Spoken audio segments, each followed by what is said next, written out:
Welcome to the SDA Housing Podcast, brought to you by NDIS Property Australia. Before starting this episode, we need to provide a general disclaimer. Information contained in this podcast is general in nature only. It does not take into account the objectives, financial situation, or needs of any particular person. You need to consider your financial situation and needs before making any decisions based on the information in this podcast. And you should consider seeking independent and professional advice for your personal circumstances. All right, let's begin. Hi, my name is Matthew. I'm your host today, and this is the SDA Housing Podcast, a show that explains, highlights, guides, and brings awareness to all things specialist disability accommodation in this ever-changing NDIS world. I'm here with Grace today from our company. How are you doing, Grace? I'm doing good. Thanks, Matt. Excellent. No worries. So today we're kind of talking about resales. We've kind of in the NDIS, in SDA, we've seen a lot of previous buyers of SDA properties looking to essentially move on their property or sell their property for whatever reasons. And we're kind of just exploring that in this podcast to discuss the challenges, the information that would be required for a resale, how we'd essentially conduct a resale, what would be required on the part of the owner of the property, or the process would be, etc. So, Grace, what would be the reasons for a resale? The main reason for resale, unfortunately, is vacancy. Or sometimes after a long period of time, there's only one participant and the income does not justify the cost of what the investor has paid for, and he's burning a hole in his pocket. So those are the two main reasons. Occasionally we get people who want to sell because they've got, I guess, better opportunities, or they would have made a fairly good profit if they're, especially when they're in the, be one of the first to buy, where the houses were in the 600s or 700s. And now with a good running income, with two participants paying, 100 plus thousand a year, they can see that there's a good way to capitalize on that and maybe, get something like $500,000 in profit, and they just want to take it and go. Excellent. No worries. So essentially there's two kind of markets, I suppose. There's people who can't find participants for their property and it hasn't been, I guess, what they wanted to see. And then the other market would be people who are moving on a property that they bought, they tenanted, and they're selling it for a profit, I suppose. Yeah, that's correct. Yes. And the thing is, the vacancy is quite a sad thing, because quite often when I talk to the investors, they themselves realize that they do have to have a period of time where they can, hold that property, because getting tenancies are quite slow. I mean, they could take 3 months to 6 months, and a lot of them have had that contingency in the way they plan the SDA. However, with the interest rates going up as they have been going up, a lot of them found themselves to be falling short and quite far behind. I mean, I was talking to somebody before. He said, look, my interest rate has gone up by $2,000. He said, I can no longer keep it. I have to sell it. But at the same time, my house is empty because I don't have participants. So what can I do? There's no real answer to that, because it's one with the other. If you got participants, it's going to be a lot easier to sell. But if you don't, it's going to be really difficult. But I suppose if you did have participants, you might not be that's right, where you would need to sell. So exactly, he might not need to sell if he had participants. So I feel quite sorry, because there's nothing much we can do. We can only help. Yep. And I think one of the things that we try to assist is by putting on, them to other SDA providers, or ask them to come and contact Maddie in our office, who does tenancy searches for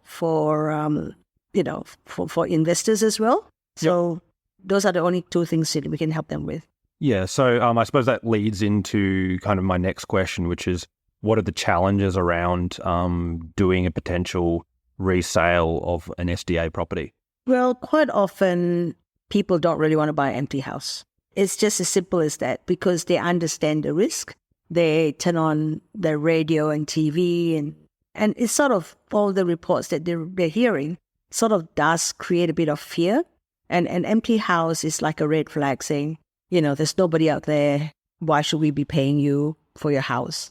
However, there is a small group of investors who understands how SDA works. What they do is they would buy, but at a very rock bottom price. Yeah. Right? So they don't mind taking the punt, but it has to be really, really cheap. That is the trade-off.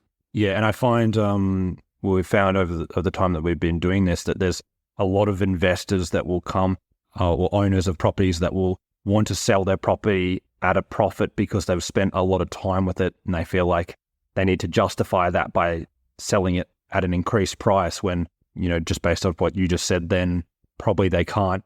Realistically, they probably won't be able to sell it at that price. Yeah, that's correct. Yes, that's right. And I have to tell them that and say, look, your house is empty. Even the price that you have paid, say even in 800,000, for example, is not an over-the-top price. But at the same time, for somebody who's buying a vacant house, they're taking the risks because they could be sitting there for another 6 months. So therefore, they want to be compensated for that risk. Correct. And therefore, the only way that they'll buy it, if you would give them a price, equivalent to the 6 months of loss of income or even more. Yes. Yep. So that's how it works. Yeah. So I suppose if I was approaching you to sell an NDIS property, what should I be aware of? Well, there's a lot of things, basically, I guess. We've kind of touched on a few of them, but yeah. Well, it's not quick. Yep. It's not a quick sale. Buyers are getting smarter, I guess, to say the least. They will investigate the location. So they will check out to see whether that location is an area where there is a lot of vacancies, whether there is a low demand, and they would price it according to how they feel, what it would take, and also the median price range. So investors are getting smarter in the sense that they do a lot more research. Yes. So and they have more information available. And yeah, there's a lot more information available. So for them to pay you the price, even though you have a fully tenanted house, they will still look at it and compare all these factors and just go, well, Grace, I'm sorry, median price in this area is only 700 and you're wanting to sell me 1.3. How do I justify that price? Even though your income justifies the price, but the property doesn't justify the price. Okay. So does that make sense? Yeah. That makes sense. Yeah. Yeah. So I suppose in terms of timeframes, when is a resale appropriate? I guess in terms of, should someone wait if they can't find any tenants within 6 months or a year, or when would that, or would it just be based on their own situation? Well, it is based on their own situation. What we do say to them is, if you want to list the property with us, we're happy to help you out. Anything that is especially vacant will take a long time. If you want a quick fix, don't come to us because we can't do that. If you want to list it with a couple of agents, we won't stop you because we understand that you have got, financial strains on yourself. But just bear in mind that, the best thing to do is not to sign with agents. I know a lot of agents out there want you to sign an exclusive for 3 months.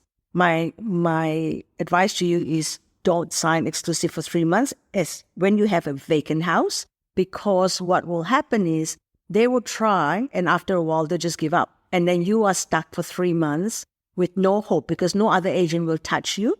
Yep. And then you're stuck. Yep. And the other thing is while you are trying to sell, try to rent it out. Yep. So don't stop the process. Just keep going. And, you might get lucky and get one or the other. And even if you have one tenant, that will still assist you in your repayments. Yep. Yeah. Right? 100%. Yeah. Yeah. So I suppose, what's the process of a resale? What information is required, or how, if I was selling a property now, how would I go about that with you? What would you be looking to find out about my property? How would that occur? Well, basically, if you decide that you want to list with me, I'll give you a list of things that I need from you. And a lot of it is really about income. Yep. About the property itself. We would need floor plans or, and all the documentation to prove that your house has been enrolled and all that stuff. So it is a list of things that I will send. The more information you give me, the better it is. And obviously, with any sale, I'll just say income. If you got nothing that's fine. But, if you do have something, you have to make sure that we talk about it and tell any buyers, because a lot of the way that we price properties is basically based on your income. Okay. That's good advice. Yeah. So is there anything we can, like if I was someone who was interested in selling, anything I can do to kind of make the property more appealing in that sales process, or something you kind of touched on, if there's an income there that justifies a higher property price? Could you kind of elaborate on that a bit more, or, what we can do to make a property more appealing for a resale? Well, if you are really desperate to sell, I suppose one of the best things to do is to maybe offer 6 months rental guarantee, because that way the person that's buying your property would feel that, at least they can last the 6 months. But at the same time, don't forget, if vacant property, price drop.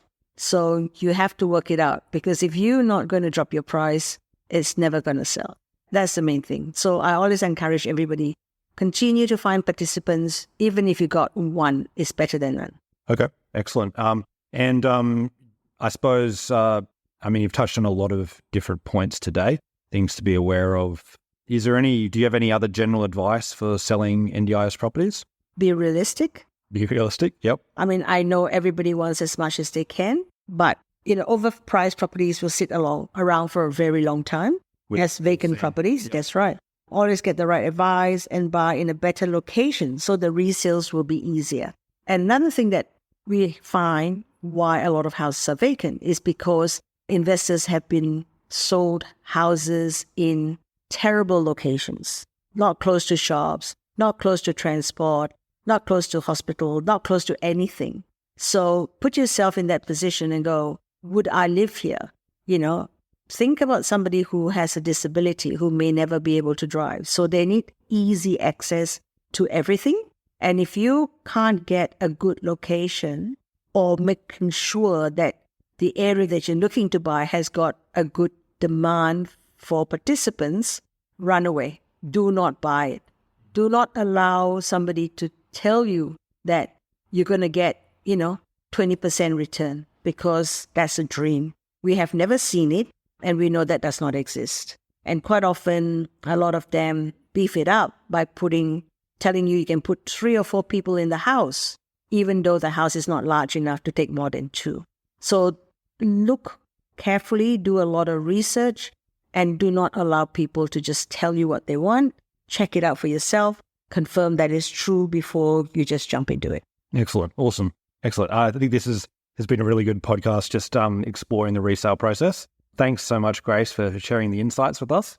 Most welcome, Matt. No worries. Thanks, guys. We will join you on the next episode. Thank you very much. We hope you enjoyed this episode. Please make sure you are subscribed and following us so you can keep in the loop with all of our upcoming episodes. We would really appreciate it if you could leave us a 5-star rating, a written review, and to share this podcast with those that could benefit. Until next time, catch you on the next episode.